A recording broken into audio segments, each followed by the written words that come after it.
construit l'image du club, qui ont remis les maillots aux joueurs. C'est Sébastien Kuzbik, Sébastien Petit et Adrien Thomas qui a remis le maillot à son... 2007, c'était aussi une bonne année pour Franz Weinstein qui va mettre un gros tampon, on l'a vu.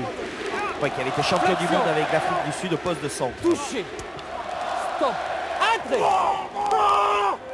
Gros effort de la mêlée du Racing, le ballon ressorti avec Matadigo, le jeu au pied de Julien Thomas. En couverture, Benjamin Fall va dégager plein champ dans les bras de François Trinduc. Relance à venir, à moins que Trinduc ne choisisse le jeu au pied. Non, finalement il va les défier. Il avait du monde à ses côtés, il a choisi le défi. Ouais, il a voulu aller charger sur Wisniewski, qui a fait de gros progrès en défense, hein, qui l'a complètement repoussé. C'est perdu, c'est récupéré par le Racing et Cyril Bombo. Le contre du Fidji avec les jambes. Peut-être l'éclair de Cyril Bombo qui va devancer tout le monde, qui va pousser au pied. Cyril Bombo, François Stein, oh, il s'est couché. Il s'est couché comme un gardien de but, Benjamin Thierry. Il va sauver son équipe avec le dégagement maintenant de Julien Thomas, mais c'est pas perdu, ça va revenir. La partie qui s'emballe avec Johnny Léo. Pris par Gorgodze, Crogneux. Repris par Gorgodze. Ah, il est partout. Il y a combien de Gorgodze aujourd'hui? Mathieu Lauré, Wisniewski, ça s'anime autour de Wisniewski, peut-être il n'a pas trouvé de solution. Attention parce que c'est sur les jambes et le talent de joueurs comme Bombo que peut se faire la différence, mais également Nagoussa. Les Fidjiens sont aux avant-postes et sont à l'affût du moindre ballon qui traîne. Sur la largeur c'est bon, sur la largeur c'est bon, il y a des espaces en tous les cas. Si c'est bien négocié, peut-être avec Matadigo, ça s'est vite refermé. Ouais, une bonne défense glissée de la part des joueurs du Racing. C'est pas laissé absorber. Fabien Roff a trouvé Figalo, ballon mis au sol, le soutien, attention. On a été à la limite avec Fabien Roff. Nouvelle séquence, on retrouve Fakaté. Ali Fakaté, le 2 contre 1, c'est fait. Le premier essai pour Montpellier. Il est signé Sylvain Mirande. Et en toute fin de première période, Montpellier concrétise. Montpellier mène maintenant 11-6. Alors, vous parlez du jeu ambitieux de Montpellier. Cette action en est l'illustration, mais aussi la force de pénétration avec ce joueur Fakaté qui est venu au roi du regroupement. Regardez, il trouve la force après une action de pratiquement 2 minutes de pouvoir s'extraire et avoir la lucidité après de transmettre ce ballon à Mirande. Très bien joué de la part de cette équipe de Montpellier. On sentait les Racingmen qui n'arrivaient pas à marquer les derniers points. Manque de réalisme. Cyril Bombo pas loin du bonheur en marquant cet essai sauvé par Benjamin Thierry. Et là on va faire une relance, repartir, se restructurer, pas s'affoler de la part de Montpellier pour concrétiser par cet essai de Mirande. Difficilement, mais quand même Montpellier reste dangereux. 3 minutes 30 avant la fin de ce premier acte. Jonathan Wisniewski, pas en réussite, ne va pas trouver la touche dans les bras de Nagoussa. Ce ballon de relance, ballon pour le Fidjien qui fait mine de jouer au large et finalement qui joue pour lui. Point de fixation, le ballon rapidement écarté. Des solutions, mais la défense a bien glissé avec Bombo. Attention Ouedraogo qui est passé. Fulgence Ouedraogo, le capitaine de cette équipe de Montpellier, qui va peut-être inscrire un nouvel essai avec Fabien Roff. Non, retourné. Il n'a pas pu transmettre. Et c'est récupéré par le Racing qui vient de sauver les meubles avec le dégagement de Mathieu Lauré. Le contre peut-être, on va se réorganiser en couverture. Nouvelle grosse occasion de Montpellier. Pas de changement du côté de Montpellier. Attendez, votre capitaine me dit, c'est bon. Vous êtes prêts, bleu? Allez, c'est parti. 13-6 en faveur de Montpellier. Le coup d'envoi de cette deuxième période est donné par François Trinduc, très haut. Récupération dans les 22 mètres de Lionel Nallet. Jean-Luc, prends le 9. On va voir si Lionel Nallet a trouvé les mots justes avec Pierre Berbizier pour revenir avec de nouvelles intentions. C'est trouver la faille dans cette partie, la faille dans cette défense de Montpellier. On va peut-être jouer dans ces 22 mètres, depuis ses propres 22 mètres avec la relance de Fall. Bataille dans l'axe, bataille dans le ruck, récupération de François Trinduc. François Trinduc qui va chercher du soutien à l'intérieur, c'est fait. Deuxième essai de Montpellier, quelle entame, quel coup de poignard, 40 secondes seulement. Montpellier mène 18-6. Et sur quoi? Et sur un ruck à nouveau. Les joueurs du Racing ont été ambitieux, ont voulu partir de l'heure en but. Est-ce qu'il y a une raison pour ne pas accorder l'essai? Alors on demande quand même, attendez, monsieur Poit demande la confirmation de l'essai. Donc voilà, y a-t-il une raison de refuser l'essai? On considère que peut-être il y a eu un en avant entre Trenduc et Fernandez. En tout cas, quel coup de massue dès cette... Non, il ne semble pas qu'il y ait en avant entre François Trenduc et Santiago Fernandez, l'Argentin. Sur cet angle-là, on aura du mal à le revoir. Ballon peut-être à la verticale. Ouais, on a l'impression qu'il lui dépose dans les mains. Il vient de l'arrière en tous les cas. Il ne semble pas qu'il est en avant. Ça sent le deuxième essai. Ça sent bon le deuxième essai pour les Montpelliérains.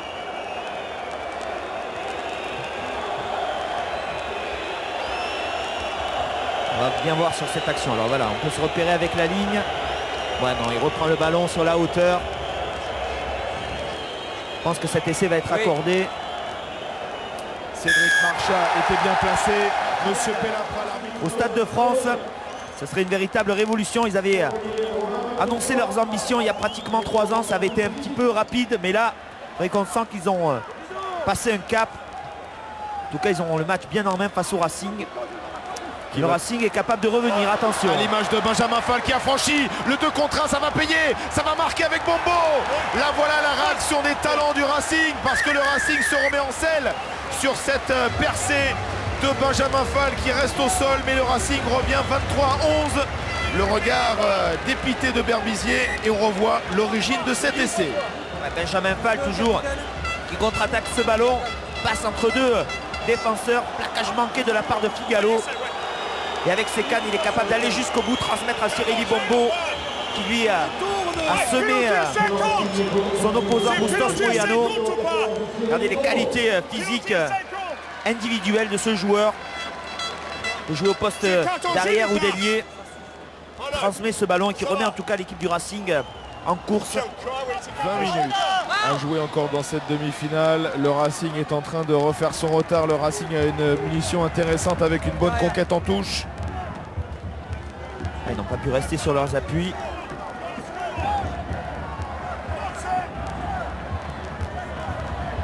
Le collectif de Montpellier, la force d'un groupe, d'une équipe, d'un club face à un autre club aussi très ambitieux, mais qui peut compter peut-être sur des joueurs qui ont plus d'expérience de ces grands rendez-vous, des individualités qui peuvent faire basculer une partie comme Crogneux. On a vu Bombo et Stein tout à l'heure, c'est peut-être là que peut se faire la différence avec Benjamin Sa qui s'arrache. Benjamin Sa qu'on voit beaucoup ballon en main, le ballon est écarté avec Wisniewski, ça va marcher, ça va marquer. C'est fait, le Racing est relancé. Le Racing qui revient et qui n'est plus mené que 23-16. Ouais, le Racing qui sait que même s'il a montré un bon visage au cours de cette partie, ils ont été surpris quand même par cette équipe de Montpellier, par leur tonicité. Et là, ils reviennent petit à petit dans ce match en profitant de cet avantage numérique. Wisniewski qui vient marquer cet essai suite à cette touche. Ils avaient réussi à gagner, réussissent à retrouver des espaces. Franchissent pas nettement, mais néanmoins, ils reviennent au score. Il le voulait cet essai parce qu'il est très peu en réussite au pied, donc il y avait quand même de la détermination dans son plongeon. Il y avait aussi de la rage dans l'attitude de Jackie Lorenzetti, le pré-championnat. Il leur fallait une victoire bonifiée face à Toulon pour passer en phase finale. Ils ont remporté ce pari, ils se sont imposés à casse d'un point à la dernière minute. Et là, à 6 minutes de la fin, il mène 23-18, 5 points d'avance face au Racing, qui va tenter de revenir à la marque avec Nicolas Durand. L'initiative peut-être des avants dans un premier temps. Crogneux plaqué, mise au sol, il avance.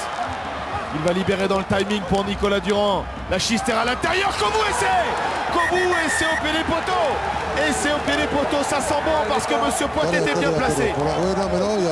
Il y a vidéo, mais Monsieur Poit veut sécuriser. Pour ne pas accorder l'essai. Voilà, il a vu qu'il y avait essai. Y a-t-il une raison de ne pas accorder l'essai? Donc ça veut dire, ça confirme qu'il a vu que Kovu avait aplati. Quel retour de la part des Racingmen. Regardez. Sur ce ballon donné par une Chistera de Durand. Kovu qui s'étend. Je demande vidéo. Des longs bras, des longues mains, tu vois, ça sert de temps en temps. Et puis il vient marquer cet essai, aplatir sur la ligne.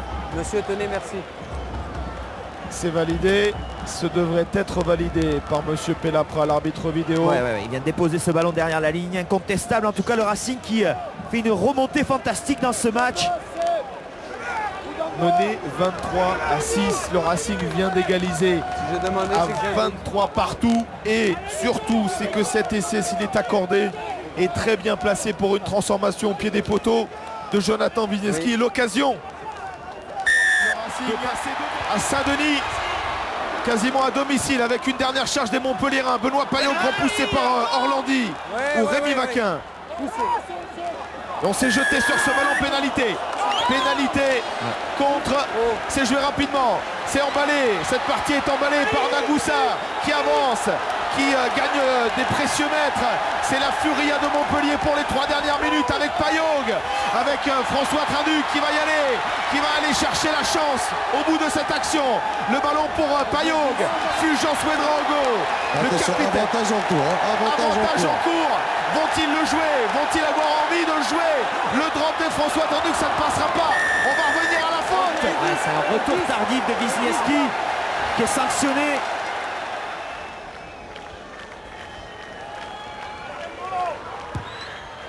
C'est brossé et ça passe entre les poteaux. Très haut dans le ciel de Marseille. Montpellier revient et Montpellier repasse devant 26-25. Accrochez vos ceintures parce que c'est de la folie à Marseille.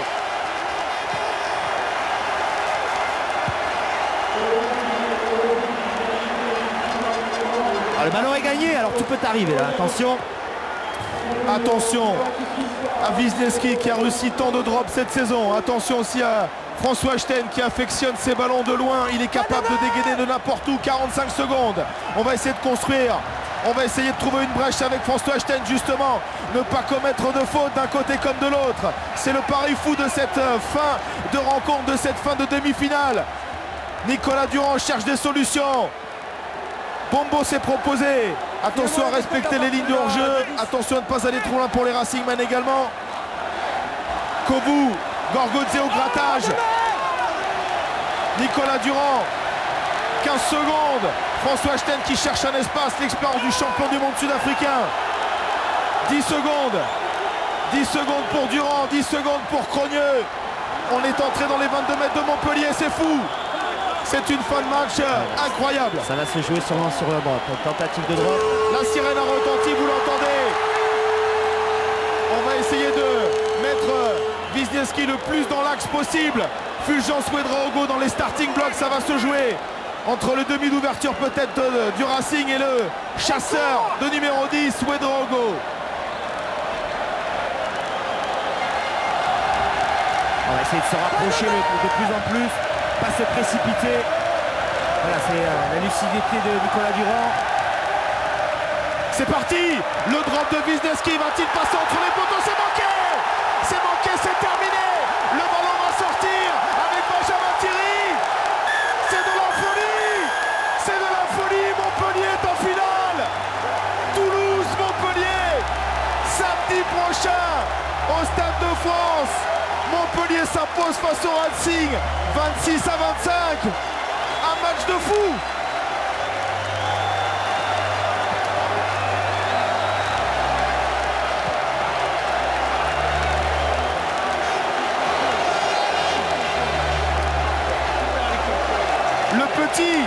Le petit club de Montpellier qui avait affiché ses ambitions il y a 3 saisons, à qui on avait ri